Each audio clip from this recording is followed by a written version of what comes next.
ladies and gentlemen, I should perhaps declare an interest before I start. I own a handful of verges in Swan where I grow a variety of fruit, vegetables, even a few grains, experimental amaranth, quinoa and the like. I'm very well aware that those of you who are smallholders like I am are suffering from squeezing between high input costs and low margins. And those of you trying to do it commercially have my greatest admiration. Between the agribusiness and the UK retail groups, I'm not sure how you manage. I don't grow for a living, as you can tell. I do make a bit of money on it, but not enough to live on. I wouldn't want to try, to be honest, in the current environment. It is, for me, an insurance policy against what I regard to be the long-term challenges, that is climate change, peak oil, and world population. Before I go on to talk about those, I have stood down as the chair of the Jersey Climate Action Network to stand on the election platform this evening and in the election. As the chairman of that and in a personal capacity as well, I've made a number of submissions to the rural economy consultation, to the island plan, to the strategic plan, and a number of the scrutiny subgroups, all on those major issues and how Jersey can try to face up to those.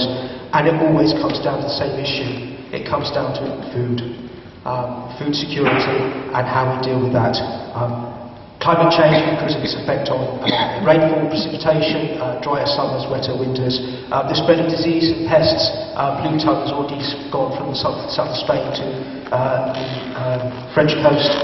That's just a small change in temperature variations allowed that to happen. Oil, because oil drives our real economy. It's the transportation of goods and, of course, food. It's power in some countries because that produces refrigeration. Without refrigeration, you don't get so much length of shelf life. And, of course, it goes into the production of artificial fertilisers. And population growth because, of course, that's demand. With all those issues affecting production and demand going up, there is a squeeze. There will be a squeeze. As I said, food is a nexus. And if food is the issue, then how we manage our land and to some extent our marine environment is the answer. And obviously it's quite clear, every verge of land that is lost to production is a verge less that can produce food. And I believe that the future for us as an island against such unknowns of those three great challenges is to be more self-reliant in energy and food.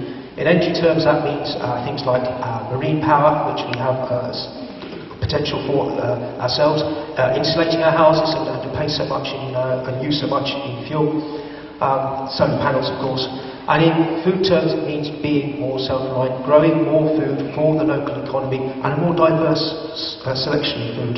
And I believe we'll have to do that on a more diverse pattern. We will have to have larger farmers, we will have to have smallholders, we will have to have allotments, we will have to have market gardens, growing a huge variety of things.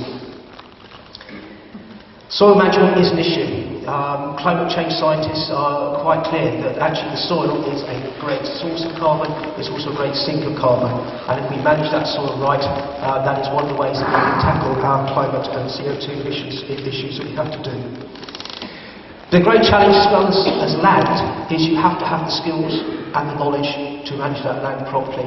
And one of the things that worries me is how we are going to attract new entrants into the industry and how they are going to be skilled up and how they're going to be attracted and how they're going to maintain that.